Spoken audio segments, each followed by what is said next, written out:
Así que, pues, vamos a estudiar la palabra de Dios. ¿Cuánto está listo para estudiar la palabra de Dios? All right. Ahora, en vez de Job, habla en Romanos, capítulo 5, versículos del 1 al 5. Esto Dios pone en mi corazón para cada uno de ustedes en el día de hoy. Y hace una hora y media, algo así, físicamente no me sentía nada de bien. Pensaba que tenía que pedirle al pastor Marcel que enseñara, y ahora me siento un poco mejor, pero seguro de que Dios está presente. Amén. ¿Right? De que Dios es bueno, bondadoso, de que su sabiduría es perfecta, y por ende es la razón de mi esperanza. Constantemente yo ando en la forma en que mejor puedo orando, y eso vamos a hacer en este momento. Padre, en el nombre de Jesús, venimos a tu presencia para volver a darte gracias por tu bondad, Señor, porque tú estás en medio nuestro, no solamente en nosotros, sino en medio nuestro, porque tu sabiduría es perfecta, Señor, y porque tú prometes, Señor, lo que cumples, y tú sabes lo que haces, Señor. Tú eres nuestro Dios, y nuestro Dios sabe lo que hace.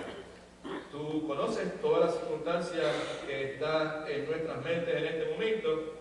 Mi oración es que de alguna forma sobrenatural tú nos ayudes a escuchar tu voz, Señor, que destapes nuestros oídos espirituales, que abras nuestros ojos espirituales, Señor, que podamos ver, discernir qué es lo que tienes para nosotros, Señor. Me parece nuevamente, Señor, que es correcto el hombre que dice que el mayor problema o la mayor necesidad de la iglesia en el día de hoy es discernimiento, Señor.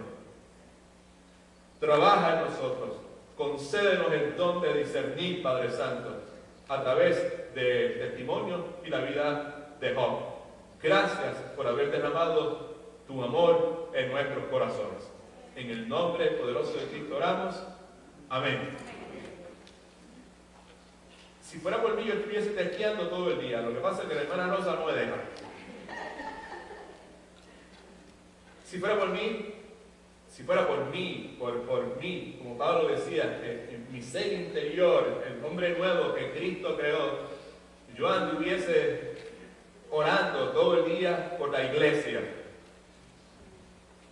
Y la razón por la cual eso es de esa forma es porque el amor de Cristo fue derramado en mi corazón, al igual que el amor de Cristo fue derramado en el corazón de todos los que han creído en Cristo Jesús.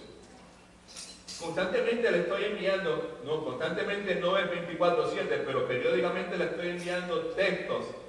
Los textos, en la mayor parte de ellos, son desafiantes, provocan que nos autoexaminemos, empezando conmigo. Nos estimulan a buscar la Escritura, a ver qué la Escritura dice. Y yo quiero, a través de la lectura de este pasaje bíblico, volver a reafirmar el hecho de que lo que me mueve a mí a hacer eso es porque yo le amo. No hay ninguna alternativa, no hay ninguna agenda, no hay absolutamente nada que me mueva que no sea el amor de Dios que ha sido derramado dentro de mi corazón. Pablo dice en Romanos capítulo 5, versículos del 1 al 5 lo siguiente: justificados pues por la fe tenemos paz para con Dios por medio de nuestro Señor Jesucristo, por quien también tenemos entrada por la fe a esta gracia en la cual estamos firmes y nos gloriamos en la esperanza de la gloria de Dios.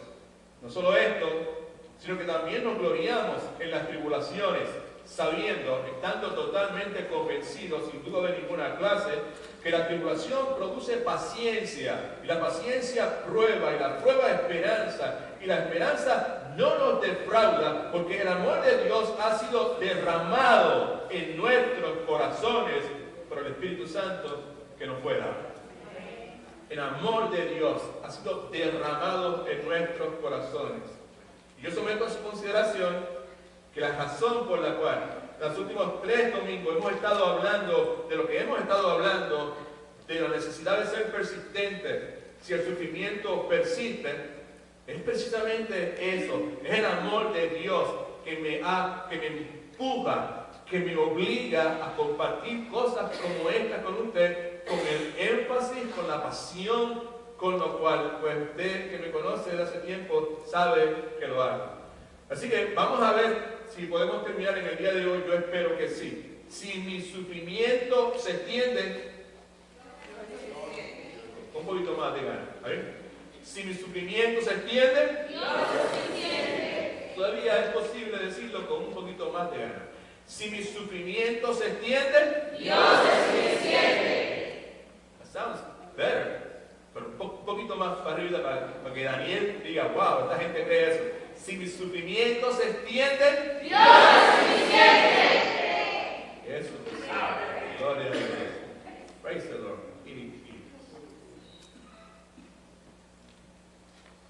La suficiencia de Dios, el hecho de que Dios es suficiente, es una de las verdades bíblicas que más se necesita, que más necesita ser entendida, que más necesita ser creída, porque como hemos dicho ya desde el primer domingo, la Escritura nos dice que el sufrimiento va a ser parte de nuestras vidas. Y cada uno de nosotros que, por la gracia de Dios, porque Dios se acercó a nosotros, porque Dios derramó su amor en nuestros corazones, cada uno de nosotros que desea vivir piadosamente, sabe que la Escritura dice que todo aquel que se determina a vivir de esa forma va a experimentar persecución, va a experimentar sufrimiento. Jesucristo, con toda su honestidad, nos dijo que estuviésemos tranquilos, que en este mundo íbamos a tener aflicción, íbamos a tener persecución, íbamos a tener sufrimiento, pero que estuviésemos tranquilos porque Él ya ha vencido al mundo. Y la palabra dice que en Cristo somos vencedores. Somos más que vencedores. ¿Vale? Así que eso está claro en nuestras mentes. Así que la posibilidad de vivir piadosamente y experimentar sufrimiento son dos cosas que son una realidad en la vida de todo creyente. El mejor ejemplo de eso es Job, hombre piadoso que al mismo tiempo experimenta adversidad, aflicción, sufrimiento. Y como ya hemos visto tantas veces, Job pierde todas las cosas, sus hijos, sus posesiones, eventualmente su salud. Pero vemos que Job, en medio de toda su aflicción, reconoce la soberanía de Dios y reconoce la suficiencia de Dios. En Job capítulo 1 y 2 vemos como el sufrimiento, la adversidad golpean a Job.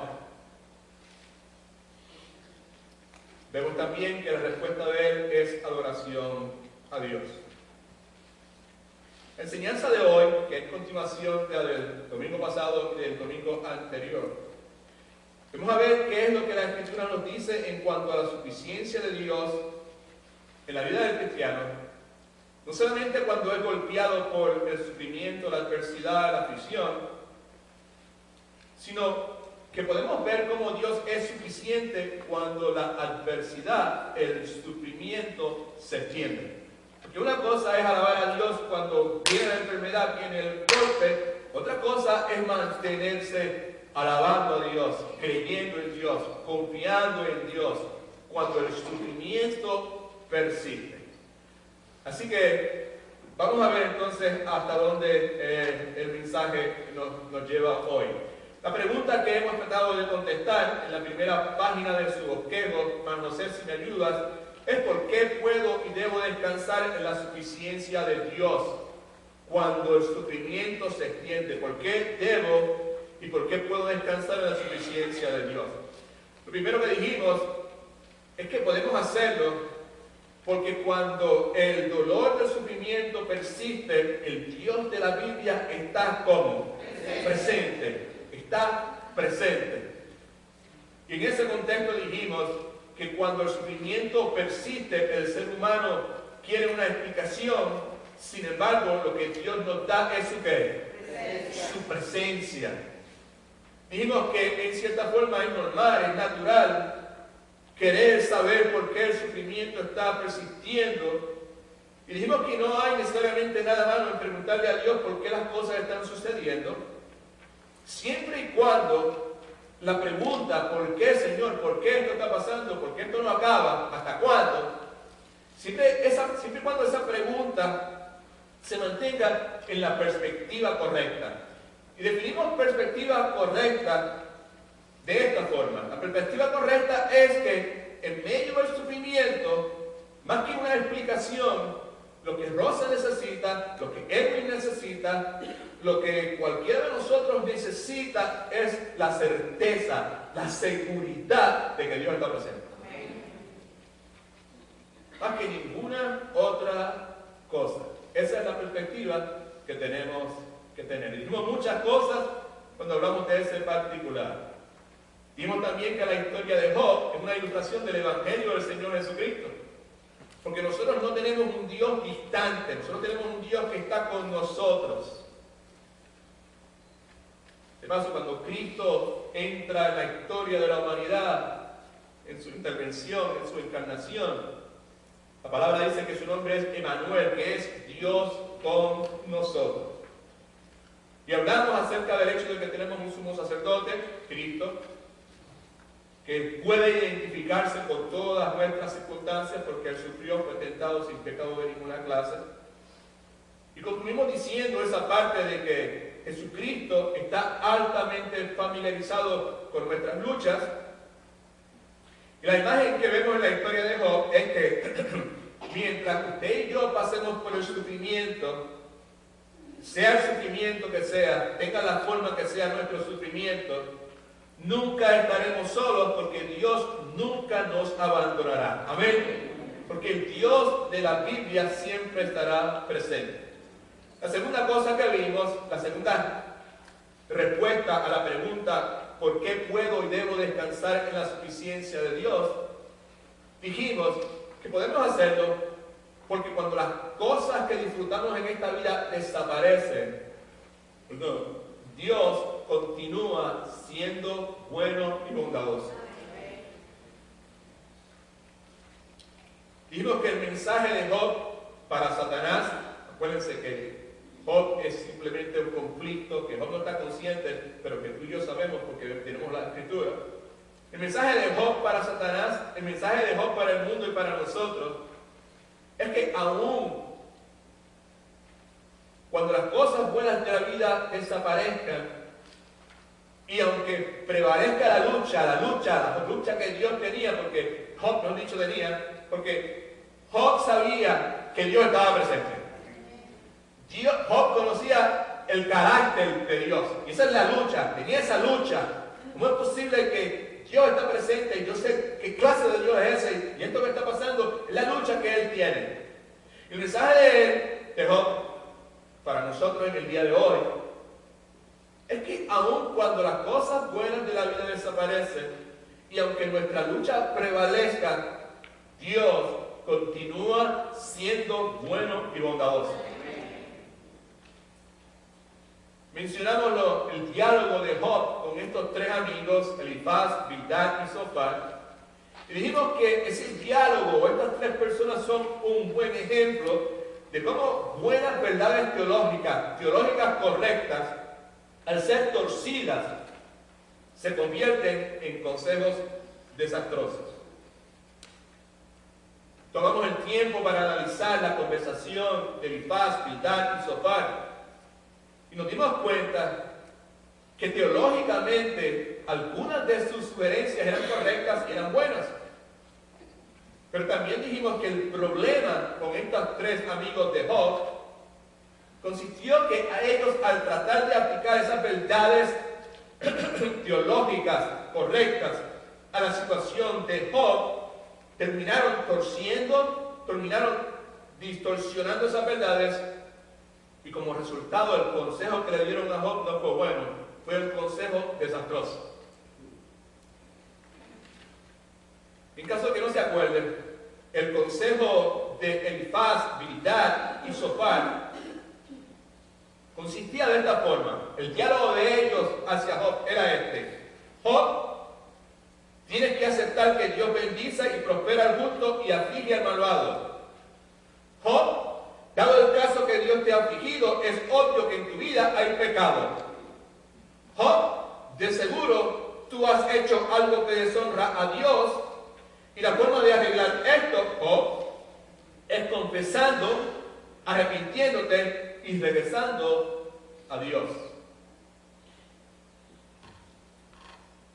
Usted y yo conocemos la verdad bíblica, y la verdad bíblica es que ese tipo de teología es incorrecta. Y mencionamos que tristemente es parte del proclamado cristianismo cultural del día de hoy. Y en ese contexto dijimos dos verdades que necesita escribir. Los que no estuvieron presentes la vez pasada, escríbalo por favor. Hablamos de un evangelio falso y hablamos de un evangelio verdadero. El evangelio falso ve el sufrimiento como evidencia del desagrado de Dios. El evangelio verdadero, por otro lado, ve el sufrimiento como un medio por medio del cual el cristiano puede atesorar más a Dios.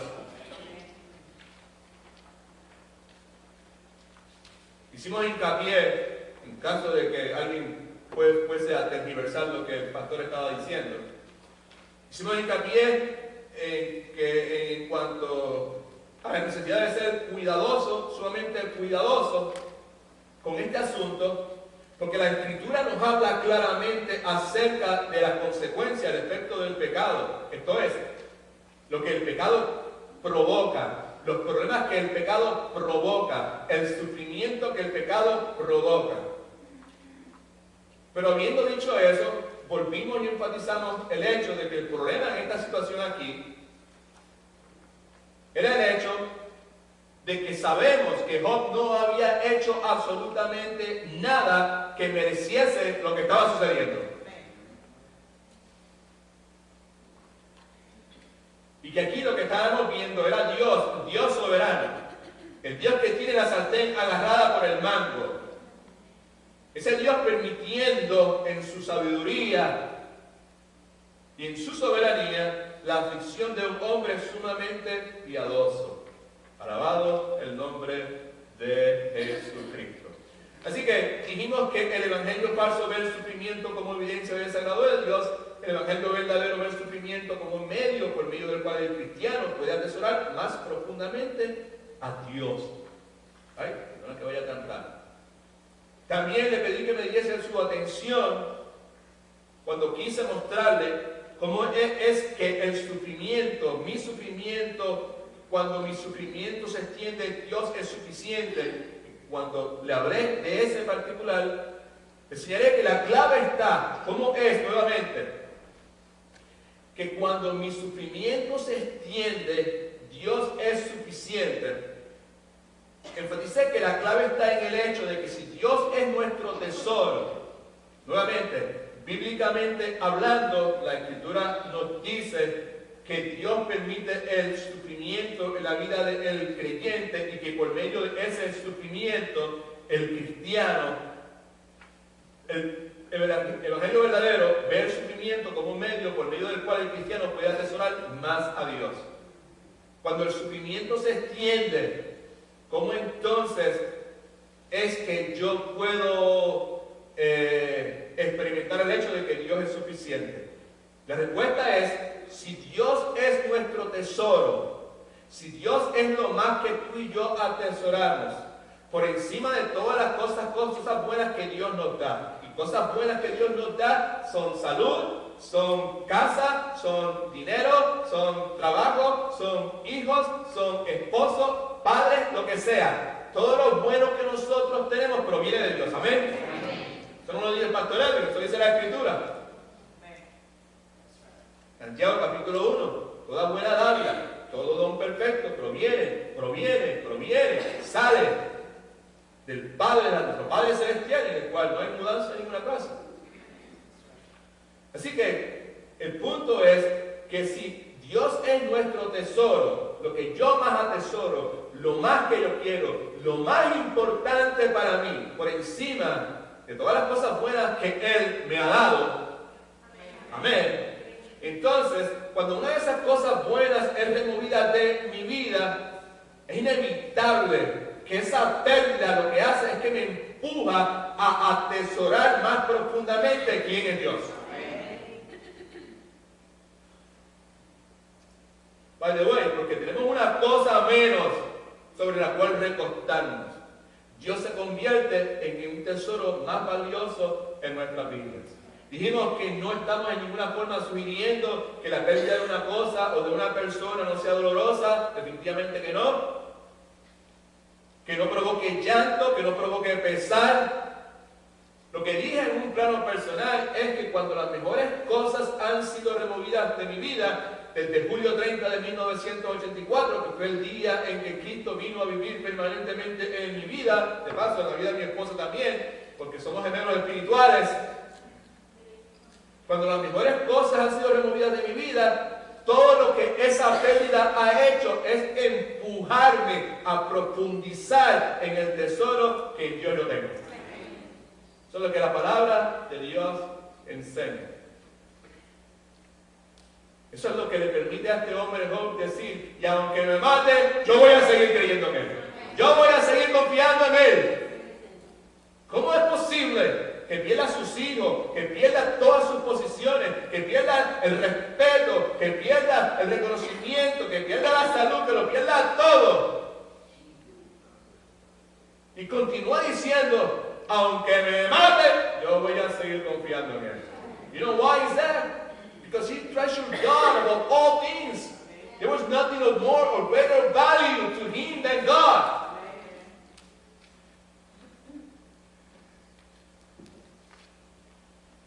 La tercera cosa que dijimos, ¿por qué puedo yo descansar en la suficiencia de Dios?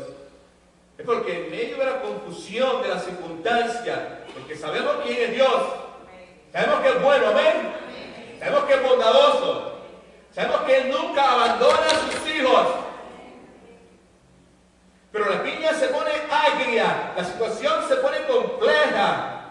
El dolor persiste, la enfermedad persiste, la angustia persiste, la relación no se mejora. La circunstancia provoca confusión. Y podemos y debemos descansar en la suficiencia de Dios, porque en medio de esa confusión, de esas circunstancias, la sabiduría de Dios es absoluta y es perfecta. Dios lo conoce todo. Dios sabe lo que hace. Yo no entiendo. ¿Cómo puede ser? ¿Cómo puede ser? Lo único que me permite a mí continuar nuevamente descansando en la suficiencia de Dios es que yo sé que Dios es absolutamente sabio, perfectamente sabio, totalmente sabio.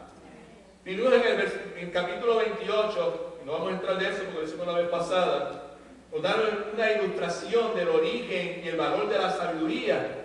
Nos dan una ilustración de la relación de Dios y la sabiduría, del hombre y la sabiduría.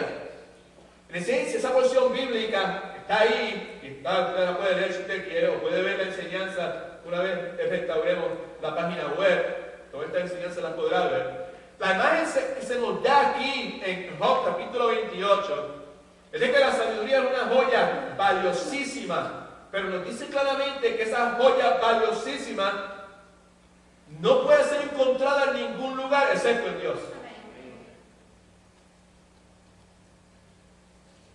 Hablamos acerca de la sabiduría del hombre, que es limitada. ¿Por qué es limitada? Puede escribir esto si quiere. Porque el ser humano carece de todo conocimiento.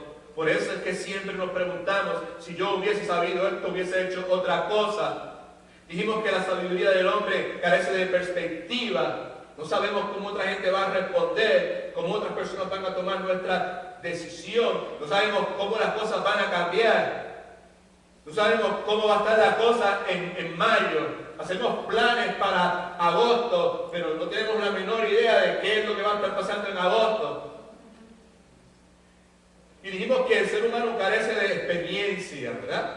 Por otro lado dijimos que la sabiduría de Dios es totalmente distinta, porque el conocimiento de Dios es perfecto.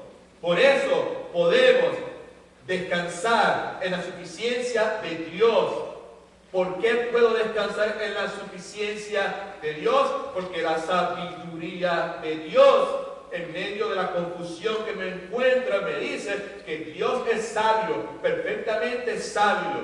Dios conoce todo. Dios no necesita nueva información. ¿Amén? La perspectiva de Dios es eterna. Dios ve y entiende cada detalle del universo y cómo cada detalle del universo afecta a cada persona del universo en el contexto de la eternidad. Dios ve cómo lo que me está afectando a mí en el día de hoy va a afectar a Elizabeth, va a afectar a Elías, va a afectar a los hijos de Bianca, a los hijos de Tatiana. Alabado sea el Señor. A los hijos de Samuel, a los hijos de Sebastián. Dios sabe cómo esto que está pasando hoy, la perspectiva de Dios es eterna. Yo voy a descansar en la suficiencia de Dios, porque la perspectiva de Dios es eterna. Y porque la experiencia de Dios es infinita. Las circunstancias me confunden. It doesn't make sense at all. Pero my God is not a rookie. He's not a beginner. Tiene bastante experiencia. Y Job nos lo dijo al enfatizar el hecho de que Dios, y ese Dios todo glorioso, midió las aguas, estableció el viento, dio leyes a la lluvia, determinó la dirección de los relámpagos. En otras palabras, que adquirió tremenda experiencia gobernando el universo. Alabado sea el nombre del Señor.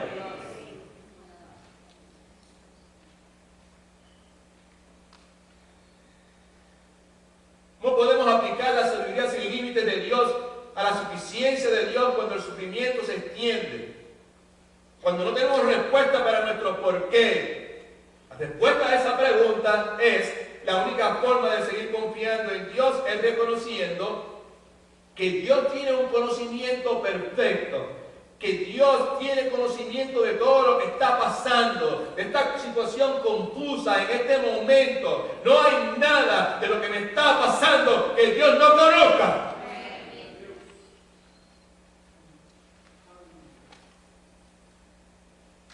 Es conociendo cómo es que cómo puedo yo aplicar la sabiduría sin límites de Dios a la suficiencia de Dios es suficiente. Cuando el sufrimiento se extiende, conociendo que Dios tiene una perspectiva eterna, sabiendo, teniendo claro que Dios ve lo que me sucede en el presente en un contexto eterno. Ya lo dije, pero lo vuelvo a repetir porque es necesario que eso se haga parte de nuestra forma de pensar. Esa experiencia infinita de Dios me garantiza a mí, yo no sé lo que está pasando. What God is allowing to happen in my life does not make sense. Pero yo sí sé que Dios sabe lo que es mejor para sus hijos. Yo sí sé que Dios no sabe lo que es mejor para sus hijos. Dios sabe cómo es mejor, cuándo es mejor y dónde es mejor. ¿Cuántos alaban al Señor? No se duerma nadie. Si alguien se duerme, nos paramos y rompemos a correr por todo esto.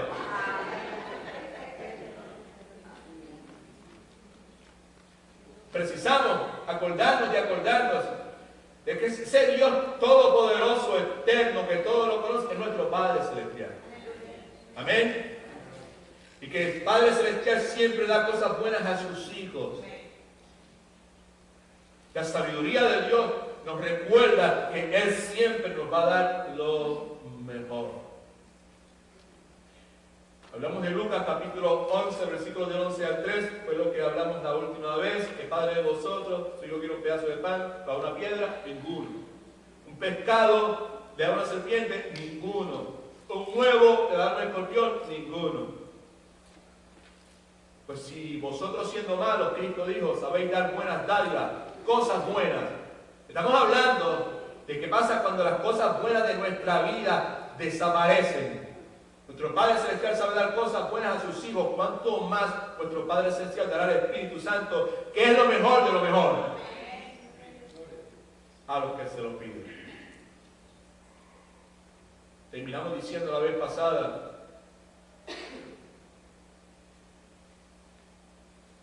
que no sugerimos de ninguna forma que esta verdad bíblica sea fácil para digerir en medio del sufrimiento. ¿Cuál verdad bíblica? En medio de la confusión de las circunstancias, la sabiduría de Dios es absoluta y perfecta. No estamos diciendo que esa verdad bíblica sea fácil de digerir en medio del sufrimiento. Lo que estamos diciendo es que nuestra roca firme en el peor de los sufrimientos. En el peor de los sufrimientos, a eso es una roca firme. El hecho de que Dios, yo no sé lo que es mejor, pero tú sí lo sabes.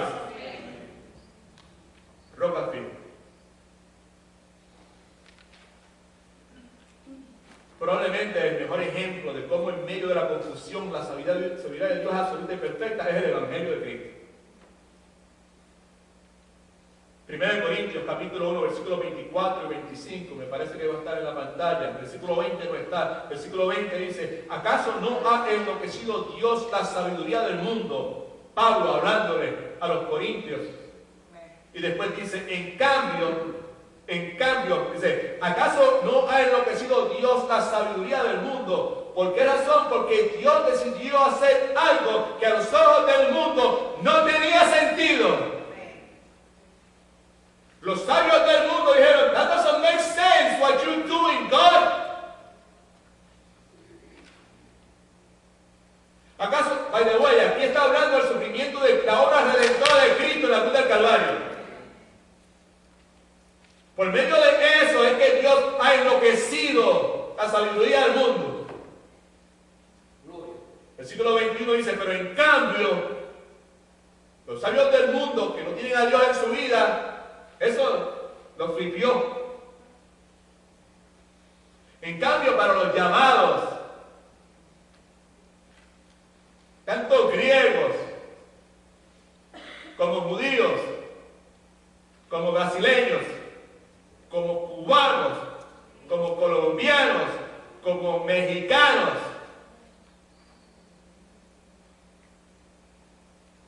Cristo es poder.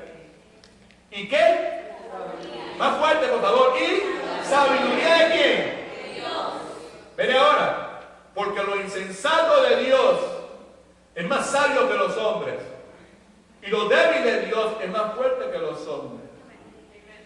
Lo insensato de Dios para el mundo, conforme a la sabiduría del mundo, lo que Dios hizo fue mi insensatez. Dios, ¿por qué aplastar? ¿Por qué demoler? ¿Por qué quebrantar a tu Hijo perfecto, santo en la cruz del Calvario? No tiene sentido de ninguna clase. ¿Por qué lo permites? ¿Sabes por qué? Porque Dios tiene conocimiento perfecto, entre otras cosas, de cada uno de nuestros pecados. ¿Y por qué lo permites? Porque la perspectiva de Dios es eterna. Y Dios podía ver que 2000 años atrás, después, mejor dicho, usted y yo estaríamos aquí en este día adorando a Dios por la salvación de nuestros pecados por medio de Cristo. ¿Y por qué lo permites? Porque su experiencia es infinita y Dios diseñó la salvación para que tú y yo pudiésemos ser reconciliados con Él. A Dios sea la gloria. Alabado sea su nombre. Así que Dios es infinitamente sabio. ¿Cuántos dicen que sea eso? Él es. Lo diga usted o no lo diga. Infinitamente sabio. ¿Cuántos quieren honrar a Dios? ¿Cuántos quieren honrar la sabiduría infinita de Dios? ¿Sabes qué? Tú y yo honramos a Dios cuando confiamos en Él en medio de la confusión, en medio de la oscuridad del sufrimiento, porque sabemos que Él tiene la sabiduría agarrada por el mano. Así cuando el sufrimiento se extiende, Dios es suficiente. ¿Por qué Dios es suficiente, pastor? Porque Él está presente.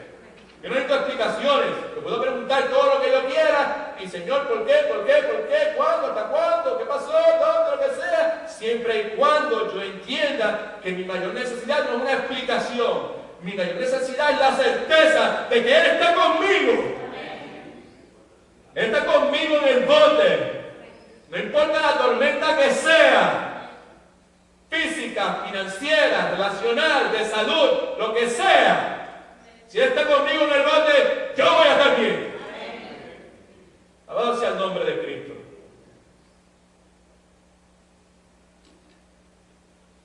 Es suficiente porque Él es bueno. Siempre es bueno. Y porque es absolutamente sabio. Yo no veo lo que está pasando, pero Él sí lo ve. ¿No? Pero Él sí lo ve. Él sí lo ve. Tontería. El celular que ustedes me regalaron se me perdió los otros días. Pánico. Pánico. Un estado de pánico crónico. Como 5 minutos me duró. Se me quedó en el correo. ¿Qué está? Por encima de la acera. Ya está. Llegó el correo. Abro la puerta. Nadie sale de aquí. Todo el mundo me miró así con los ojos. La señora que siempre me atiende me dice, Pastor, ¿you okay? Yeah. My cell phone. En el banco. Fue al banco. Fue en el banco que se me quedó. Cuando voy a mitad de camino, digo, pues Dios, ¿tú sabes dónde está? Y si está en el banco, pues todo.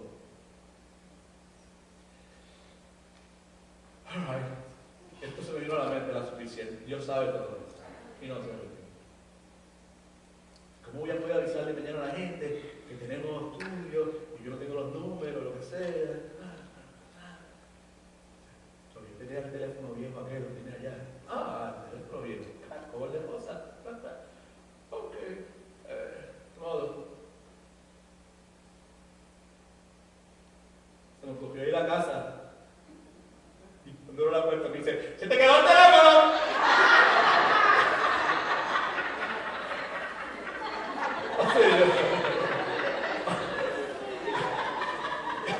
Y yo dije, ¡gloria a Dios santo!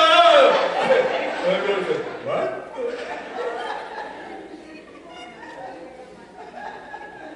Tontería. Teléfono tontería.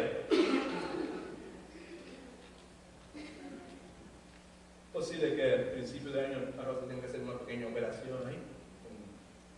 Un pequeño. ¿Cómo se llama eso? ¿Por qué? Una hernia, una pequeña hernia, pequeñita ahí. Amén. Hay montones de cosas que son más complicadas. Algunos de ustedes recientemente han recibido un golpe bien, pero que bien contundente.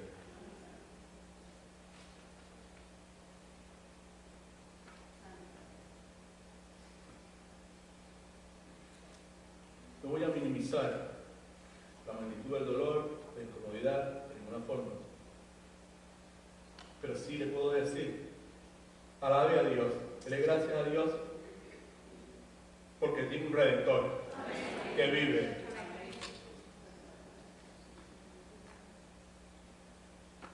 Y dele gracias a Dios que en las últimas semanas ha tenido la oportunidad de estar sentado o sentada aquí, escuchando acerca de la suficiencia de Dios. Que aunque quizá usted no ha podido absorber todo, yo le garantizo que el Espíritu Santo de Dios va a hacer la obra de traer a su mente las verdades bíblicas que usted ha escuchado aquí o mientras estudia la Biblia para la gloria de Jesús. La última cosa, la más importante.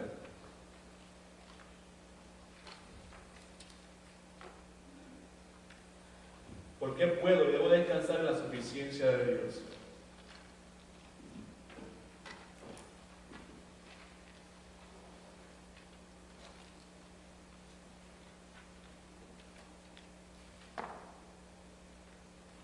Son muchos años atrás, hicimos una enseñanza aquí.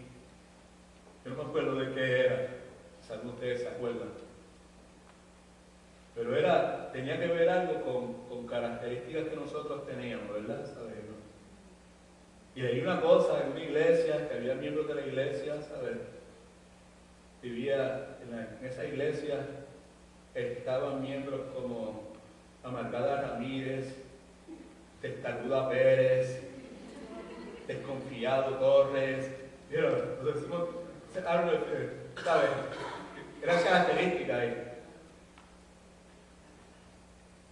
Posiblemente, si fuera a ver, si tuviese que escoger, si alguien me preguntara cuál es la característica negativa que más le caracteriza a usted, yo diría desaliento.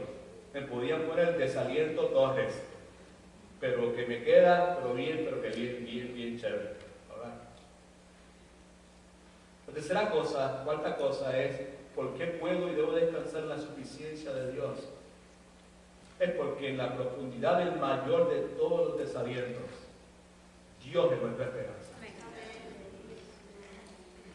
En el mayor de todos los desalientos, Dios es nuestra esperanza. Así que por último, y ahora me tienen que ayudar aquí, vamos a leer rapidito. Vamos a regresar brevemente al diálogo entre Job y sus tres amigos.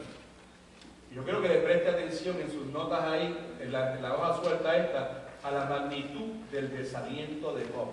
La magnitud del desaliento de Job. Está en la pantalla. Job capítulo, ¿verdad, José? Job 3:11 y por ahí para abajo. ¿Y eso no? Job 3:11.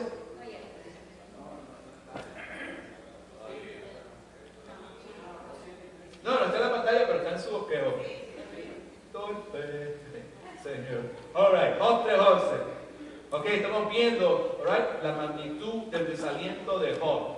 Nadie, posiblemente, quién sabe, ¿verdad? Pero yo dudo que haya alguna persona que se haya sumergido en la profundidad del desaliento en la cual Job se sumergió. Difícilmente, poco probable que ninguno de nosotros lleguemos ni a un cuarto de la profundidad que él se sumergió. Job 3:11. Otra vez, expresiones que nos dejan ver la magnitud del desaliento de Job.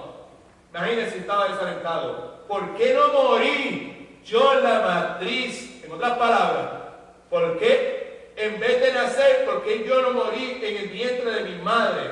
¿Por qué no expiré al salir del vientre? Job capítulo 6, versículos 8 y 9. ¿Quién me concediese que se cumpliese mi petición? En otras palabras, alguien que me hiciese el favor de que mi petición se cumpliera? ¿Cuál es la petición? Que Dios me otorgara lo que anhelo. ¿Qué es lo que anhelas? Que agrade a Dios hacer qué? Destruirme. Que soltara su mano y acabara conmigo. ¿Está desalentado o está desalentado? Alright? Ok, un poquito más. Job 7, 13 al 16. Cuando digo, mi lecho me consolará, mi cama aliviará mis quejas. En otras palabras, cuando llegue a casa y me acueste a dormir, por lo menos en el rato ese que estoy durmiendo, me voy a olvidar de todo este sufrimiento, todo este dolor de cabeza, toda esta incomodidad, toda esta angustia, todo este rechazo, póngale el apellido que usted quiera ponerle. Cuando digo, mi lecho me consolará, mi cama aliviará mis quejas, versículo 14, entonces, hablándole a Dios, me atemorizas con sueños y me aterra con visiones. Por esa razón, tuve mejor ser estrangulado. Y quise la muerte más que a mis huesos. Aborrezco mi vida. No he de vivir para siempre. Déjame pues, ya que mis días solo son ¿qué? ¿Se ha sentido alguna vez de esa forma? Mi vida pura vanidad. Mi vida no tiene sentido. En puertorriqueño me apesta la vida. Preferiría morir.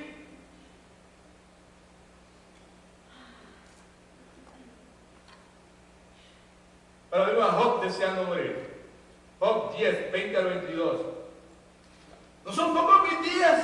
Déjame pues, hablándole a Dios, apártate de mí, para que pueda consolarme un poco, antes que vaya para no volver, ¿a dónde? A la tierra de las tinieblas y a la sombra de muerte. Vaya sombra de muerte, común en la cultura hebrea. A la tierra de la oscuridad, a la tierra del desorden, como sombra de muerte, donde la luz es como densas tinieblas. Job 14:13. Ojalá me escondieras en el Seol, me ocultaras hasta apaciguarse tu ira. Ojalá me pusieras plazo para acordarte de mí. Job 17:12. ¿Está ahí ahora? Arriba, en la pantalla. Job. Estamos hablando espérese, o sea, estamos recalcando, levantando, destacando las malas noticias, porque las buenas noticias están bien cerquitas. Pero lo que quiero que veamos, lo que Dios quiere que todos, incluyéndome a mí, mi esposa, cada uno de nosotros veamos, es la magnitud del desaliento de Job. Y que tú y yo debemos y podemos descansar en la suficiencia de Dios, porque en el más profundo de nuestros desalientos, cuando nos apeste más la vida, cuando esto no tiene sentido, Dios es nuestra esperanza.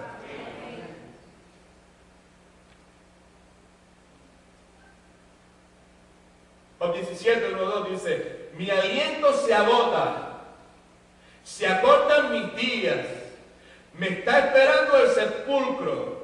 Ven ahora, desalentado que no hay conmigo sino que en su provocación se fijan mis ojos. En otras palabras, mis ojos lo único que ven es la provocación en la burla de ellos.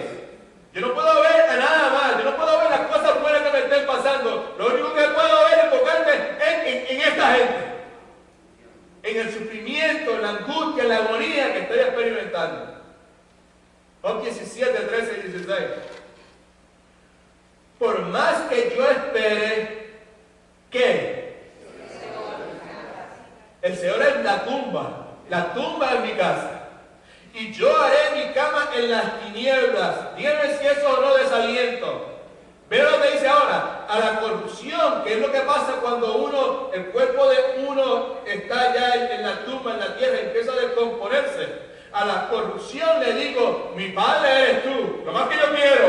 Y a los gusanos, son mi madre y mi hermana. ¿Está desalentado o no está desalentado? ¿La piña está agria o no está agria? ¿La adversidad es fuerte o no es fuerte? ¿El sufrimiento persiste o no persiste? A la profundidad del Seol descenderán y descansaremos juntos en el polvo.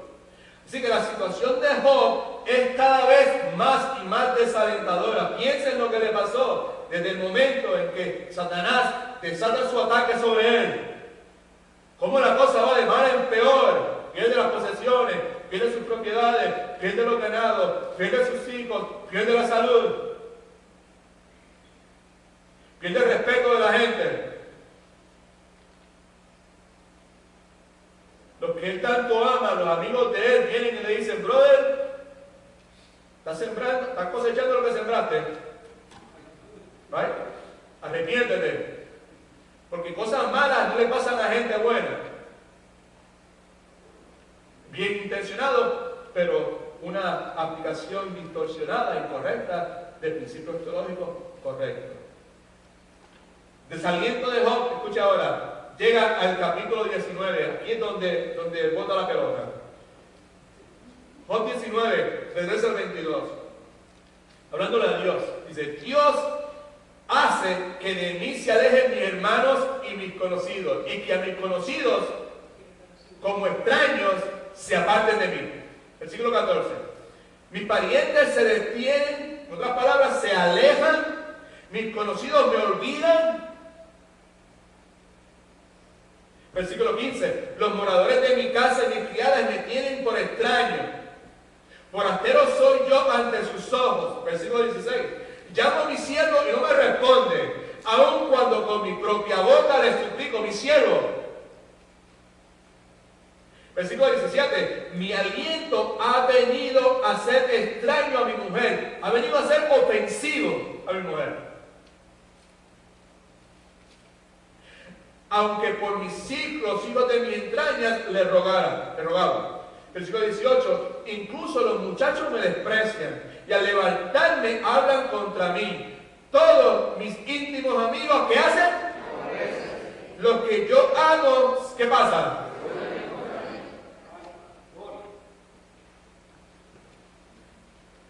Mi piel y mi carne se han pegado a mis huesos y he escapado con solo la piel de mis dientes. Vosotros, mis amigos, los tres amigos, tened compasión de mí, tened compasión de mí, porque la mano de Dios me ha tocado.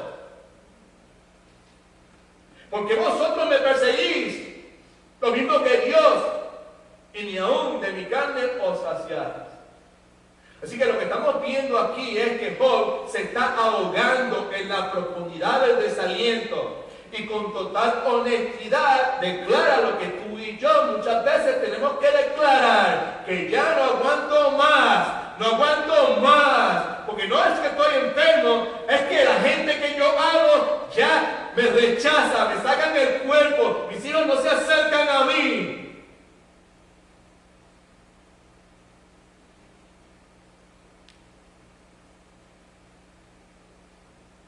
En medio de la desesperación, en medio del desaliento, en el versículo 15, clama por esperanza. ¿Dónde está mi esperanza? Pero, alabado sea el nombre de Cristo. En medio de la desesperación, en medio del desaliento, Job dice algo glorioso.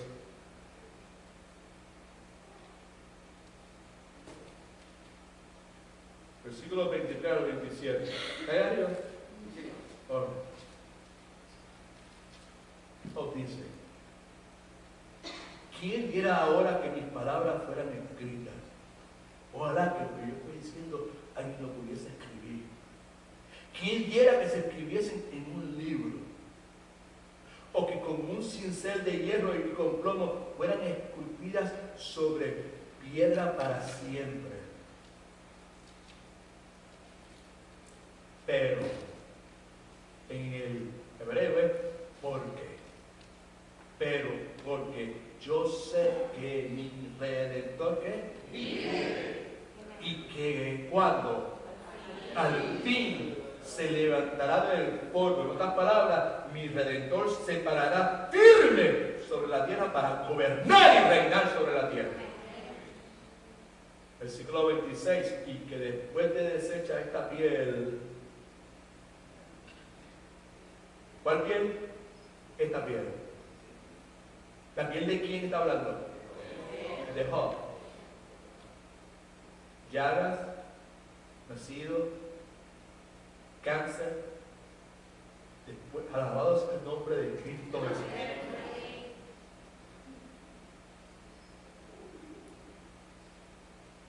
Después de deshecha mi piel,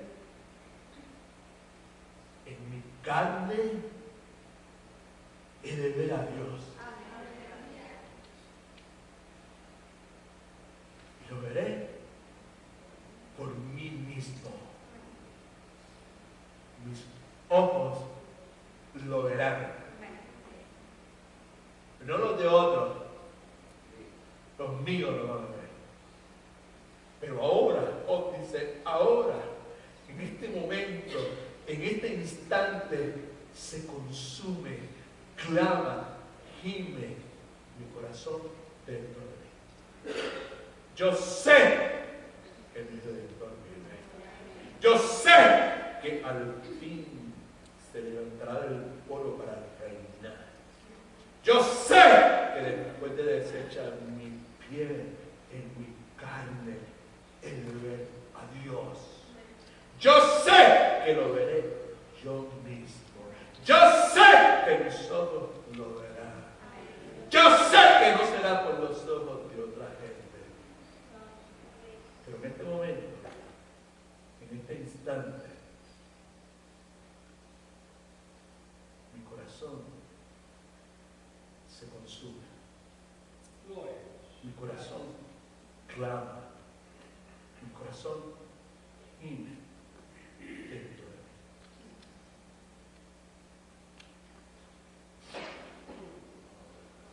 Ahí arriba el pasaje, hermano. ¿Sí? Ahora, vamos a leerlo todo el mundo, por favor. ¿Quién?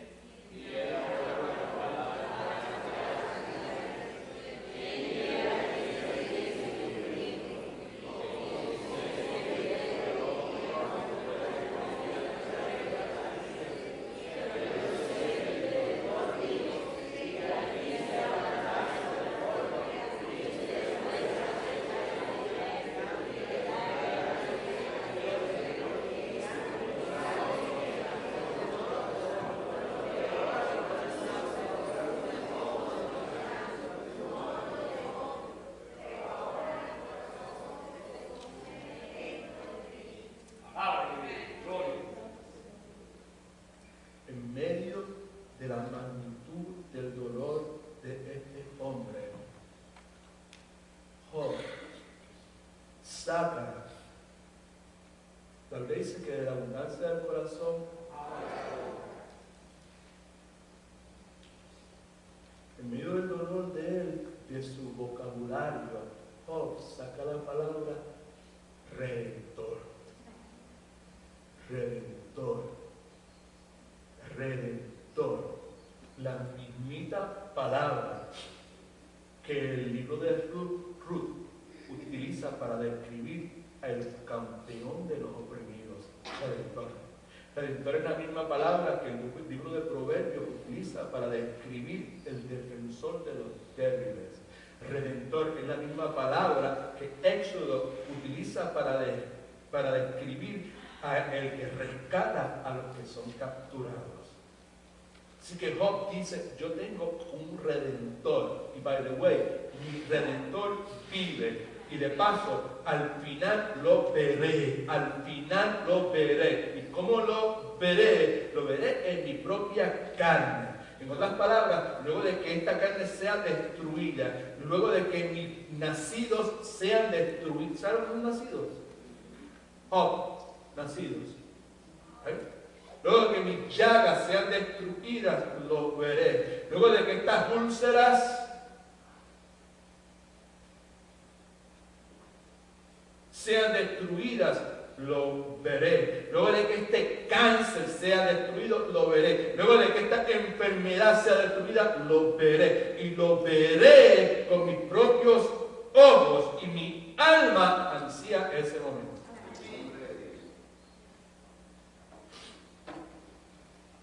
Que en medio de su desaliento, Hedoniah, we love him. Right. En medio de su desaliento, Job se agarra de esa esperanza, proclamando la suficiencia de Dios cuando el sufrimiento se extiende. Ahora, esta esperanza de Job se expresa de dos formas. Una, escriba esto: Dios sanará nuestros cuerpos. Dios va a sanar nuestros cuerpos. Job confía que un día tendrá un cuerpo nuevo. Y by the way, esa es una verdad fundamental del Evangelio de Jesucristo, porque Cristo murió en la cruz, Cristo resucitó de entre los muertos con un cuerpo nuevo. Y la palabra de Dios enseña que Dios dará redención, Dios redimirá nuestros cuerpos. Romanos capítulo 8, versículos 21 y 23. Pablo hablando ante la certeza de la glorificación futura de los coherederos con Cristo. Pablo dice, por tanto, después de haber dicho un montón de cosas gloriosas acerca de esa glorificación futura, Pablo dice, por tanto, también la creación misma será libertada de la esclavitud, de corrupción, a libertad gloriosa de los hijos de Dios. Versículo 22. Y sabemos que toda la creación, mire ahora, gime a una y a una está con dolores de parto hasta ahora, ansiosa, la creación ansiosa, esperando el cielo nuevo, la tierra nueva. Versículo 23. Y no solo ella está gimiendo, ansiando, esperando ansiosa, sino que también quienes, nosotros mismos, que tenemos que las primicias del Espíritu Santo, nosotros también gemimos dentro de nosotros mismos, esperando la adopción, la consumación de nuestra salvación, que es que la redención de nuestro cuerpo. Alabado sea el nombre de Jesucristo. Alabado sea su santo nombre. Ahora, pregunta. Pastor, en el día de hoy, son el futuro, pero en el día de hoy, ¿puede Dios sanar a una persona de una enfermedad incurable? Desde luego que sí. No existe un cáncer que Dios no pueda vencer. Pastor, ¿es correcto orar por ese tipo de sanidad? Absolutamente. Debemos orar para que Dios sea glorificado al demostrar su poder de esa forma. Si creemos eso, debemos orar de esa forma. Siempre y cuando no caigamos en el error de Elifaz, de Bildad y de Zofar. Podemos orar de esa forma siempre y cuando no insistamos de que si tenemos suficiente, hermanos, que haya suficiente fe, Dios va a hacer milagro. No lo hará.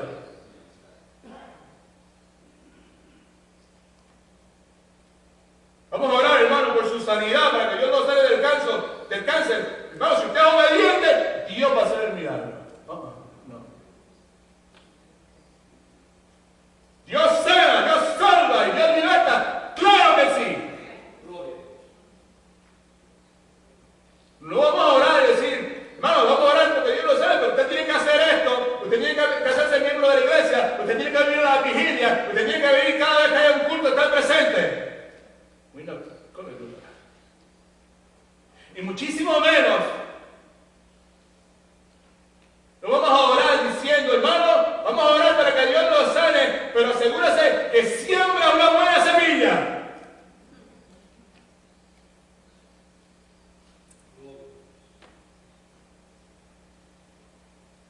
De esa forma lo vamos a orar. ¿Cuántos alaban a Señor?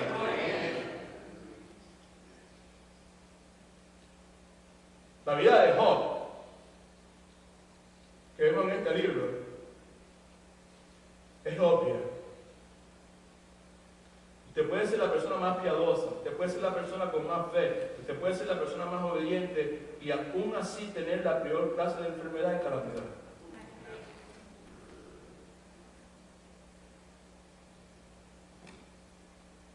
Pastor, otra pregunta, ¿se la puedo hacer? Sí. Entonces, ¿eso quiere decir que Dios escogió no manifestar su poder en mi vida?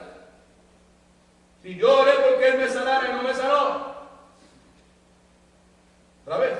Entonces, pastores, que eso quiere decir que Dios escogió, porque Dios es todopoderoso, amén. Y no hay cáncer que Él no pueda curar. Pero entonces fue que Dios escogió no manifestar su poder en mi vida. La respuesta es absolutamente no.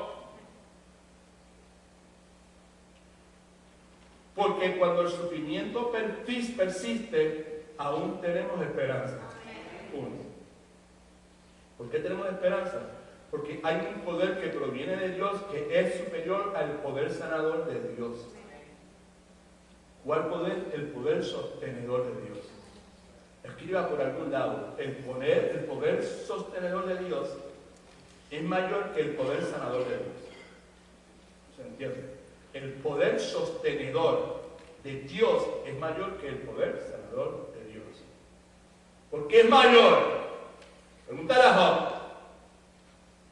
Porque el poder sostenedor de Dios nos capacita a decir, aunque me mate, confiaré en Él. ¿Cuántos alaban al Señor? You might not like it. O sea, yo quisiera que me dijera que esto va a ser como yo quiero, pero ¿sabes qué? Dios es absolutamente sabio, perfectamente sabio. Yo sé y oramos.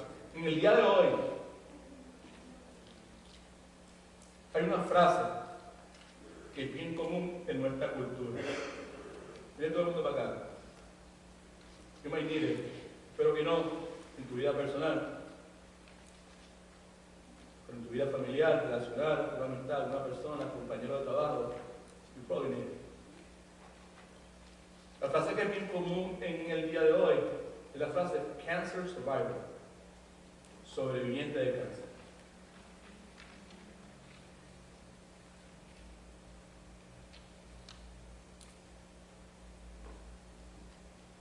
La idea detrás de esa frase es esta.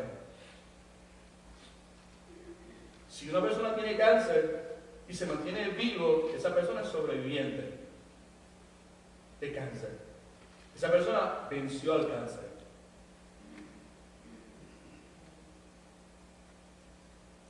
Así que es lógico asumir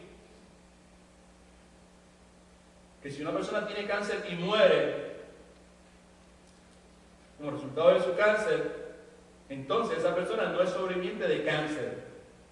En otras palabras, esa persona fue vencida por el cáncer. Présteme atención, por favor. Y yo estoy aquí con humildad, pero con mucha seriedad y con mucha firmeza para decirle que bíblicamente eso es incorrecto.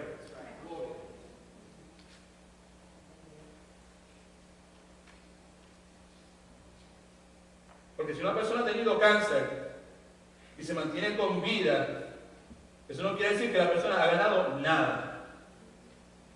La realidad es que si esa persona ha tenido cáncer y vive, pero aún no atesora a Dios más que cualquier otra cosa, esa persona es un perdedor.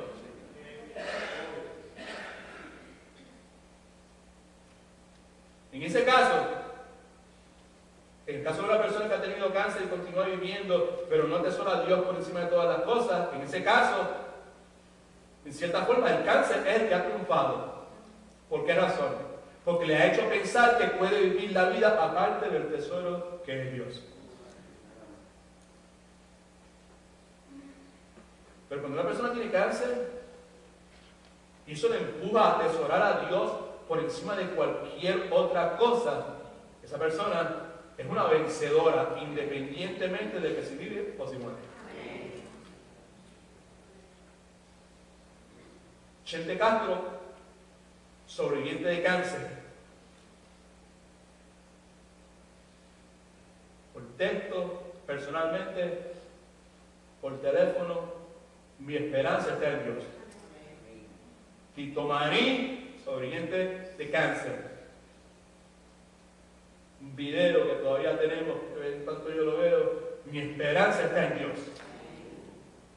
Helen Woodman, americana, conocimos por años y años, pero esa señora, pero seriamente, a ver, my hope is in God, my hope is in the Lord. Benny, la de la catacumba, oh, una mujer cristiana que impactó mi vida cuando yo era un loco desquiciado, socialista, comunista, adicto a drogas en Puerto Rico. Años después voy a Puerto Rico a predicar, me entero que Benny está de la catacumba, está hospitalizada. Voy para allá, ¿me acuerdas? Sí, me acuerdo de ti, tú eras mi escuché. Benny, sobreviviente de cáncer.